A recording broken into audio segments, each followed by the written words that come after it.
Hello students, आज हम बात करने वाले हैं average atomic mass and average molar मास के बारे में। चलिए बात करते हैं एवरेज एटॉमिक मास होता क्या है। तो एवरेज एटॉमिक मास है, it is weighted average of atomic mass of different isotopes. यानी कोई भी अगर एटम है, उसके जो जितने भी आइसोटोप्स होंगे उसके एटॉमिक मास का हम उसके वेट के बेस पे हम एवरेज लेते हैं, उसको बोलते हैं एवरेज एटॉमिक मास। मान लेते हैं कि A1 जो एटम है उसका जो आइसोटोप्स है उसका एटॉमिक मास है A1, कोई दूसरा आइसोटोप्स है उसका है A2, और जो उसका परसेंट एबंडेंस यानी कितना परसेंटेज में मिल रहा है वो है X1 A1, और जो A2 मिल रहा है वो X2 मिल रहा है। तो फॉर्मूला बन जाता है हमारा A bar equal to A1 X1 plus A2 X2 plus up to so on divide by X1 plus X2 plus up to so on. ठीक है, इसी की वजह से क्वेश्चन सोल्व करते हैं।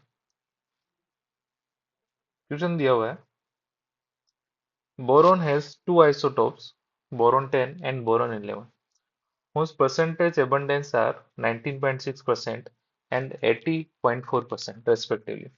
What is the average atomic mass of boron? ठीक है, ये क्वेश्चन है। तो सेम वही क्वेश्चन, इसका एवरेज एटॉमिक मास हमको निकालना है, जो कि होगा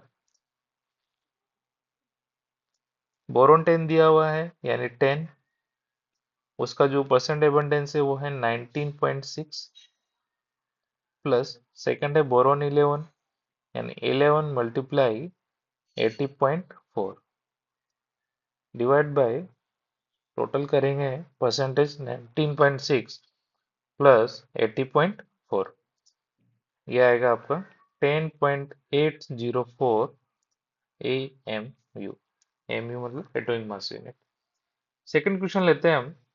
मान लीजिए क्लोरीन के दो आइसोटोप्स हैं Cl35 and Cl37, has percent abundance as 75% and 25%, find average atomic mass. Same वही क्वेश्चन, इसमें भी ए बार इक्वल टू हम निकालेंगे 35, उसका एटॉमिक मास है, कितना परसेंटेज है 75% है, प्लस नेक्स्ट वन है एटॉमिक मास 37 है, उसका परसेंट एबंडेंस है 25, डिवाइड बाय टोटल एबंडेंस हो जाएगा इसका 75 प्लस 25, फिर ये आता है आपका 35.5 ए एम यू। ठीक है, नेक्स्ट वन है मोलर एवरेज मोलर मास, या फिर इसको बोलते हैं मोलर मास ऑफ मिक्सचर। मान लीजिए हमने किसी सब्सटेंस को मिक्स किया है किसी कंटेनर में, और हमसे पूछा जाए कि वो जो टोटल मिक्स होने के बाद उसका जो मोलर मास होगा वो क्या होगा। मान लेते हैं कोई कंटेनर, उसमें दो सब्सटेंस है ए एंड बी। ए में ले रहा हूँ, मान लेते हैं इसके हमने N1 मोल्स मिलाए हैं और इसका मोलर मास है M1। ऐसे हमने सब्सटेंस बी मिलाया है जिसके मोल्स है N2 और मोलर मास है M2। ठीक है, तो जब हम निकालेंगे वेट ऑफ मिक्सचर जो है, यानी इस कंटेनर के अंदर जो मिक्सचर होगा उसका वेट जो बराबर होगा वो बराबर होगा weight of A plus weight of B के। ठीक है, अब हमें पता है कि मोल्स इक्वल टू जो है फॉर्मूला होता है weight W divide by molar mass. यहाँ से वेट इक्वल टू हो जाएगा मोल्स इनटू मोलर मास, यानी टोटल मोल्स कितने हैं मिक्सचर में, N1 प्लस N2, और मोलर मास ऑफ मिक्सचर। ऐसे वेट ऑफ ए क्या हो जाएगा मोल्स इनटू मोलर मास, ऐसे वेट ऑफ बी क्या हो जाएगा moles of B into molar mass of B यानी M2। तो यहाँ से मोलर मास ऑफ मिक्सचर आ जाएगा N1 M1 plus N2 M2 divide by N1 plus N2। ये तो कब हो गया जब हमने दो सब्सटेंस मिलाए हैं। मान लीजिए अगर दो से ज्यादा अगर सब्सटेंस होंगे तो उसका जो मोलर मास निकालेंगे हम कैसे निकाल सकते हैं, N1 M1 plus N2 M2 plus N3M3 so on divide by N1 plus N2 plus N3 up to so on. ठीक है, ये हमने इसको समेशन के फॉर्म में भी लिख सकते हैं। ठीक, चलिए एक क्वेश्चन सोल्व करते हैं। क्वेश्चन है, a container contains 2 mole O2 and 3 moles N2, then find average molar mass। तो सबसे पहले हमको निकालना है इसमें M एवरेज, होगा आपका N1 M1 plus N2 M2 divide by N1 plus N2। N1 कितना है, 2 मोल्स है O2 के, और इसका मोलर मास है 32, प्लस N2 जो है कितने मोल्स है, 3 मोल्स है, इसका मोलर मास है 28,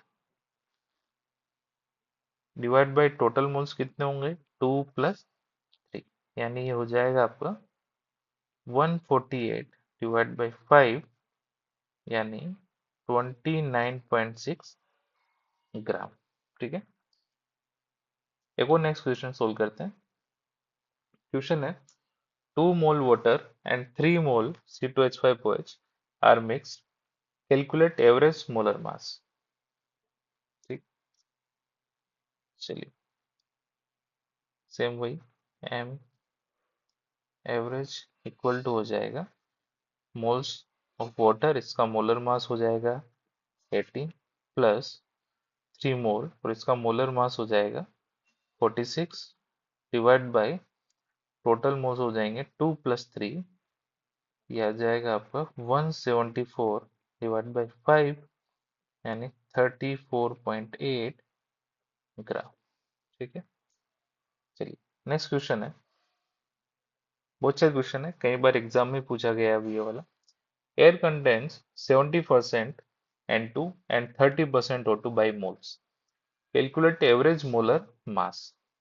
चलिए क्वेश्चन सोल्व होगा, मान लेते हैं कि जो टोटल मोल्स है वो 100 है, एज्यूम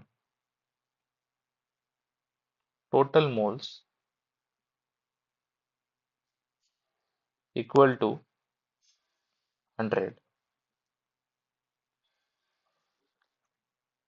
जिसका मतलब मोल्स ऑफ N2 कितने हो जाएंगे 70, और मोल्स ऑफ O2 हो जाएंगे आपके 30 मोल। ठीक है, अब मैं निकालूंगा एवरेज मोलर मास, जो कि हो जाएगा wait of N2 plus weight of O2 divide by total moles.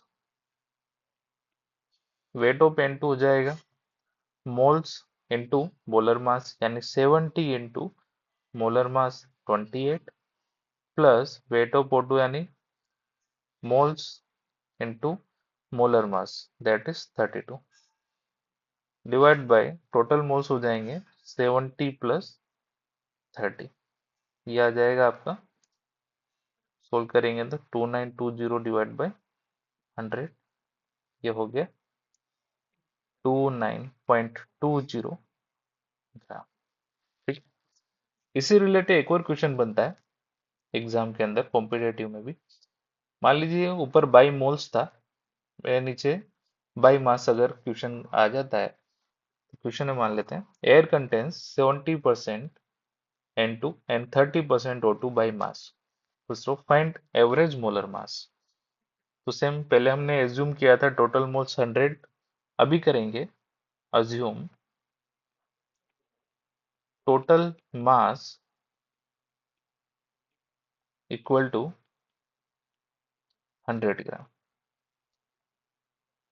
तो यहाँ से कितना हो गया, 70% N2 है बाई मास, तो 70 ग्राम हो गया N2,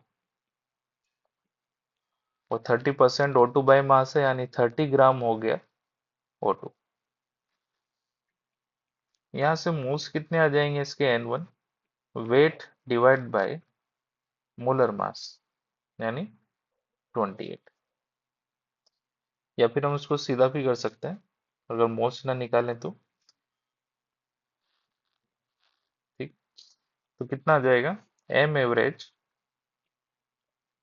equal to weight of N2 plus weight of O2